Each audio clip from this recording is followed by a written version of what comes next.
കണ്ണൂർ പഴയങ്ങാടിയിൽ യുവതി കുഞ്ഞുമായി പുഴയിൽ ചാടി മരിച്ചതിൽ ഭർത്താവിനെതിരെ ഗുരുതര ആരോപണങ്ങളാണ് ഇപ്പോൾ ഉയർന്നത്. എനിക്ക് കുട്ടിയെ മതി, നീ പോയി ചത്തോ എന്ന് റീനയുടെ ഭർത്താവ് പറഞ്ഞതായി റീനയുടെ അച്ഛൻ കെ മോഹനൻ പറയുന്നു.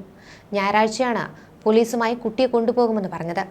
പ്രസവം മുതൽ തന്നെ പ്രശ്നങ്ങൾ ഉണ്ടായിരുന്നു. ഭർത്താവും അമ്മയുമാണ് എല്ലാത്തിനും കാരണം. തക്കതായ ശിക്ഷ അവർക്ക് ലഭിക്കണമെന്നാണ് ആ പെൺകുട്ടിയുടെ കുടുംബം ആവശ്യപ്പെടുന്നത്. മാനസിക പീഡനത്തെ തുടർന്ന് പിരിഞ്ഞു താമസിക്കുന്ന റീനയിൽ നിന്നും കുട്ടിയെ ആവശ്യപ്പെട്ടതാകാം മരണകാരണമെന്നാണ് ബന്ധു പറയുന്നത്. യുവതിയുടെ ശരീരം കണ്ടെത്തിയെങ്കിലും കുട്ടിക്കായുള്ള തിരച്ചിൽ തുടരുകയാണ്. കഴിഞ്ഞ ദിവസം രാവിലെയാണ് റീനയുടെ മൃതദേഹം കണ്ടെത്തിയത്. ഭർത്താവിന്റെ വീട്ടുകാരുടെ മാനസിക പീഡനത്തെ തുടർന്ന് കാലങ്ങളായി യുവതി സ്വന്തം വീട്ടിലാണ് താമസിക്കുന്നത്.